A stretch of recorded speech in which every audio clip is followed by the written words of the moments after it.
Hello, today just to share our testimony of Jesus Christ, how we found Him, how He's found us, how He's been always there for us. I was born actually after 2 abortions.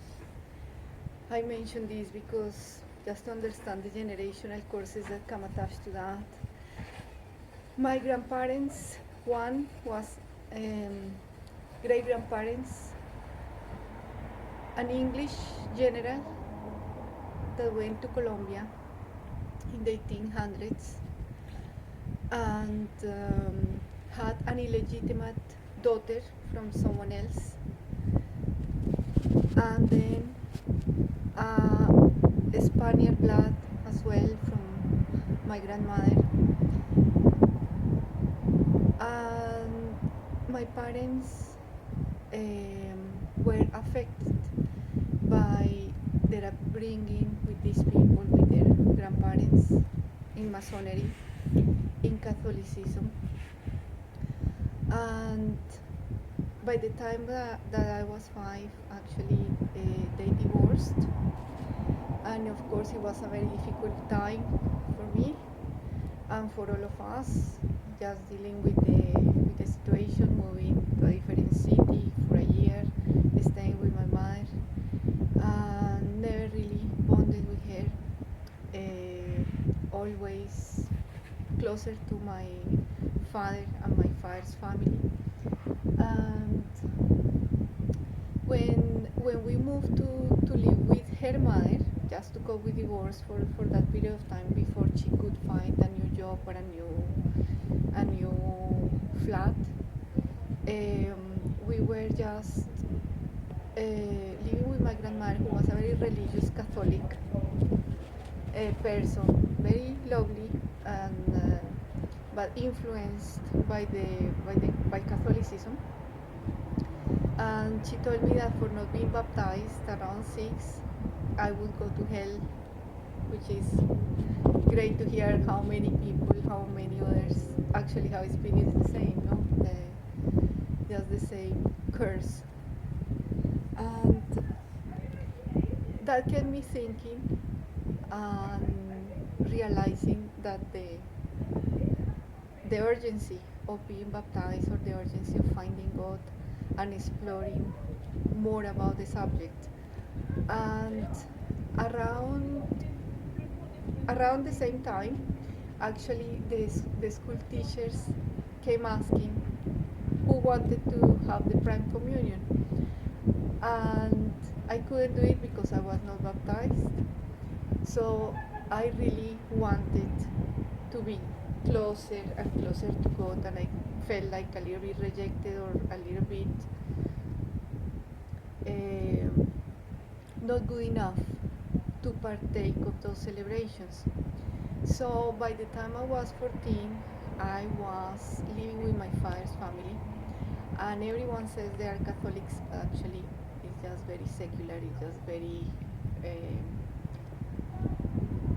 lukewarm. And during that time, around 14, there was a priest from my school that let me know that there was a group of people as well, like teenagers like me, that wanted to be baptized, and he was going to have the three ceremonies, no? Baptism, prime communion, and confirmation. So I said, great. So over holidays around Christmas, we all had the course, and I was baptized with the Godfather and just the little water on the head.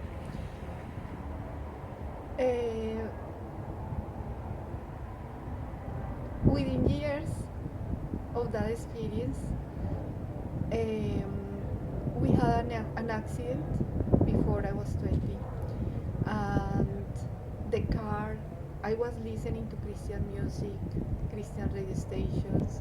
I knew a little bit about the spiritual warfare and the prayers and things like that, but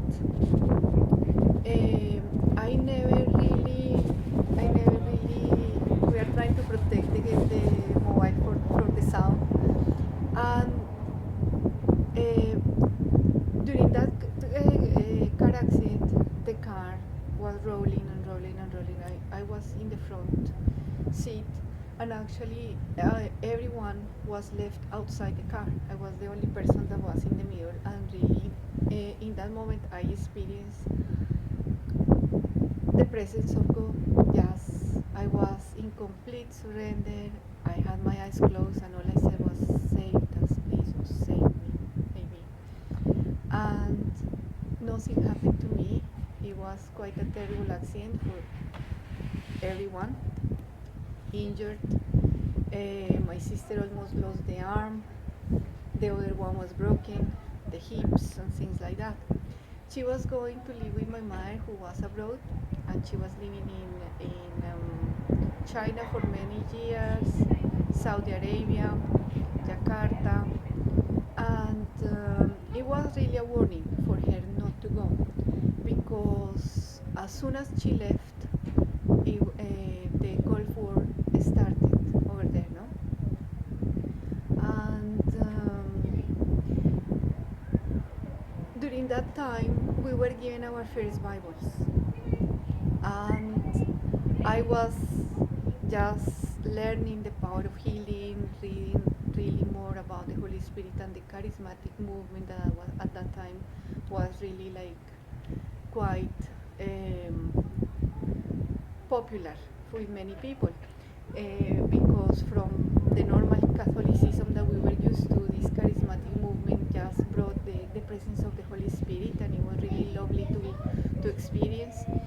And we were given our first Bibles, we were reading. I was told that I could pray hands-on healing to my sister, and we were just experiencing that. When she left, I went to a couple of meetings.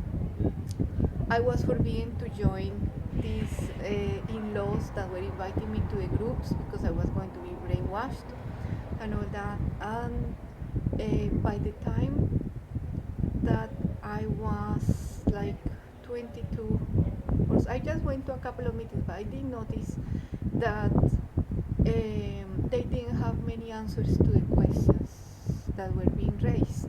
Everything was about conforming to what they had to say, and I was a little bit disappointed. As they changed actually as well their religion within years, because they became evangelics because of the idolatry in the Catholic faith. For me, it was understandable and more important when I found the quotes myself, when I was reading the scripture, when I was actually just realizing the importance of the Word of God and how He, in His Word, really discusses all this in detail, and explains in a very practical way what it's all about.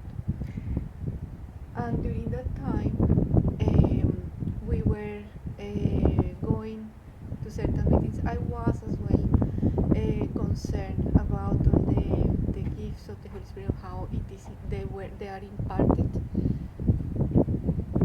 because for example, with tongues, it is done in a way that is just about uniting words or whatever comes to mind, just trying to force it. It's not a natural, organic outburst as it should be, or as it is when it's genuine. And there was an incident when an aunt was going to be operated, and she was actually experiencing all the preparation of the operation, and we had to pray really before the operation, because it was going to be quite serious. We all were told that anything could happen. So we prayed with someone from another religion, and I was told that for having done that, the person could die, and if that happened, I would be responsible, no, for those things. Having prayed for someone that you love with all my heart, and to God, and especially with someone as well that was, yes, perhaps from another religion, that was the New Age and believing in ascended masters and things like that, but it was genuine. There was no malice and there was no bad intention, but to be told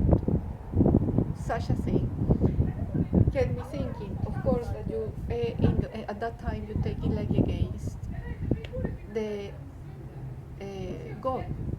It's against people who don't understand God, but you at that time take it against God.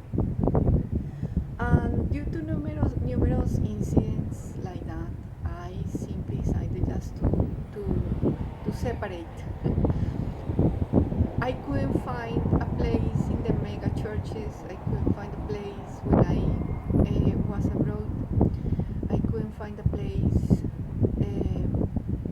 trying to find Christian groups, Catholic charismatic groups. I had moved away from Catholicism. I had moved away now from Christianity. And after 3 years and a half in London, I was feeling really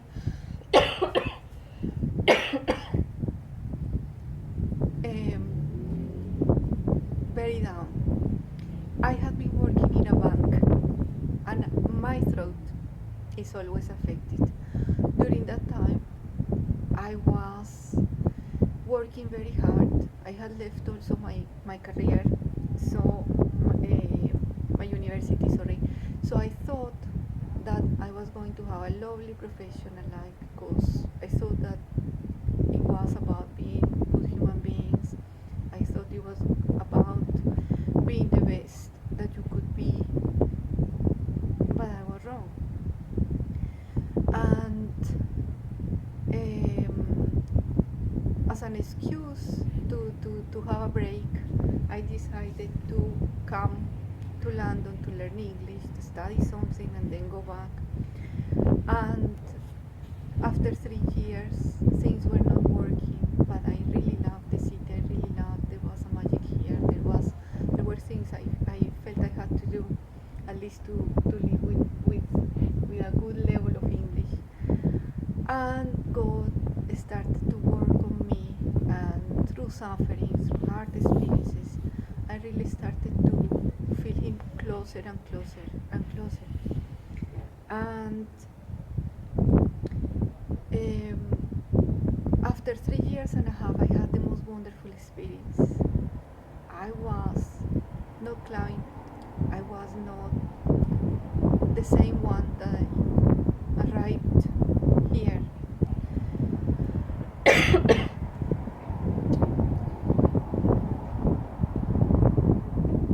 And I started to feel Him more. I started to long more for Him, for being closer to Him, for the important things, the important questions in life. And one night I had a vision after reading a book by him, and I saw Jesus remove bandages from my eyes. I saw Him briefly, and it was like long time, and I found afterwards, meaning when I was just realizing that I couldn't continue having the experience, I felt a force, like now I know it was the Holy Spirit, like coming into the area of my solar plexus. And it was a really wonderful feeling, just feeling like activated, integrated, like I was feeling really full, complete, whole, like something really special had happened. So when I started to share the experience, not many people really paid attention. People saying that it's just you want to feel special. You just learn to keep secret those sacred experiences. And I started to have that counseling with the Holy Spirit. I started to feel more how He was working on me in my life, how He was that counselor, that advocate, how He was bringing scripture to explain what had happened to me, and that helped me to feel that there was no need of intermediaries, that we all truly can have that direct relationship with God, and that we all can have that special feeling that gives us that certainty, regardless of the tough experiences that we've had, regardless of the sin we have committed. I never knew or never thought I was so lukewarm. I never thought, I always felt that I always wanted to know more and more about God. So when I look back and I started to look back in my life, I really noticed that really I was not keeping the laws of God. I was not following His words. But I felt exactly the same 5 years later about that time, and then 5 years later I also felt that way. And so it has been a process of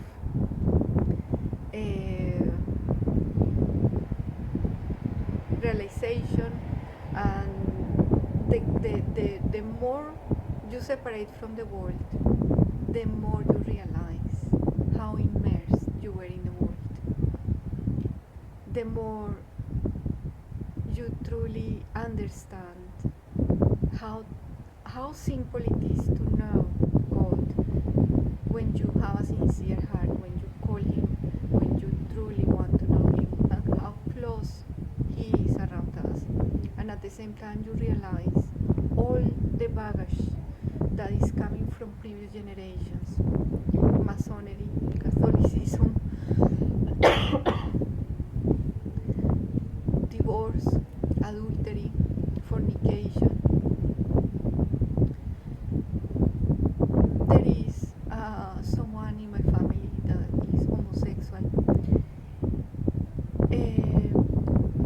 And with all these changes in laws, with all these changes in abortion, with all these changes that are so liberal, only now I am sensitive to realize the magnitude of what these words actually mean. Because 10 years ago, 5 years ago, I was very tolerant of all these things, and I was feeling comfortable because it is done in the name of love, in the name of tolerance, in the name of acceptance, diversity, and all these things. And after I had that vision with God, I started to feel also the need to find Him in that personal way. And when I found John 14, 15, 16, I really understood that He was everywhere. And when Jesus said, I have more to tell you, but you wouldn't understand. I have to live, and the Holy Spirit will remind you what I've said, will teach you, and will lead you to all truth. Talking about that special relationship with the Holy Spirit really woke me up and really helped me to realize that I had the best friend in the world. Regardless of family situation, friend situation, work situations, I had that best friend anytime I wanted to approach him. I just had to make the call, and I started to experience amazing things, amazing counseling, amazing guidance to go closer and closer and closer, to go to experience really the certainty that He's real. And through that, more resistance from the family, more resistance from friends, and somehow anyway that very scripture actually led me to the New Age, because I knew that someone had to be living what Jesus taught, and I knew it was not in Christianity, because I had tried Christianity, I had tried Catholicism. So the New Age actually does a very good job advertising these powers of the Holy Spirit. And I started to believe in ascended masters, so I demoted Jesus from this kind of of position as the Son of God, and saw him more as an ascended master, because it really made sense that many people across the world have become saints like him, that he, meaning sons and daughters of God across the world, saints, male and female, and that they are now with God. So that was like from 2001 to 2-3 years that I was really getting into that belief system. But the interesting thing is that there was a lot of selfishness into and self-righteousness, and everything is works, and everything is about your determination and your ambition and your competitiveness as well in this kind of world, to reach a certain level and to be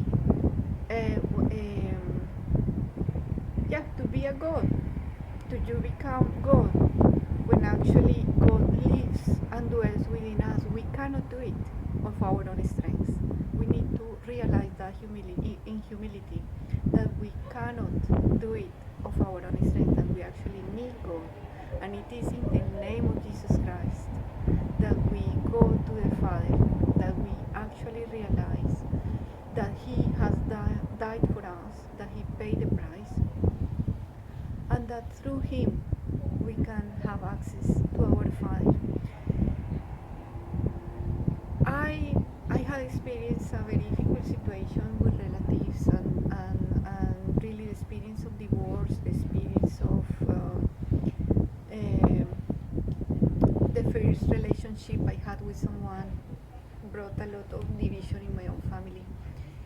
When everything is, you are told about education, about having, or being, things are not important.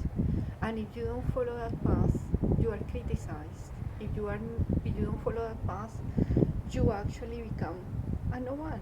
No, you are not valued if you haven't got things. You are not valued if you are not things. If you haven't got titles and diplomas and things like that. So I was raised that way, and I started to break down all those prejudices. And it was really, it went worse for a period of years, and it has not stopped. Our own relatives are our worst enemies. Our own families are the persons that attack us the most. They have not repented of the abortions, divorce, promiscuity, and I never had an abortion, but I feel like it was a generational curse that was with me like a heavy weight, and I feel really devastated in the sense that they don't repent. They don't understand why they have to repent. I have repented of my sins. I have not been a saint. I have been really very lukewarm. And of course, sexual sins are the worst for all of us, I think. I started to think, and the more I was reading the Word of God, the renewal of the mind that people talk about starts to take place, really, to help us become new creatures. And it really is a process that is a very, very, very real journey with God. The more you read the Word of God, the more you notice and you realize how desensitized we are. We are very desensitized to the Word of God. We have created a God that do not exist. We think that God is a love that tolerates sin, and that is not true. God punishes sin, and we can experience His blessings in our lives or His curses if we depart from His laws, and that is what is taking place today around the world. So it has been very, very sad that after all the efforts that we made in our families, trying to share our testimonies, trying to say matters. We at that time I was doing a master. I finished my master, but I I could never go back to work.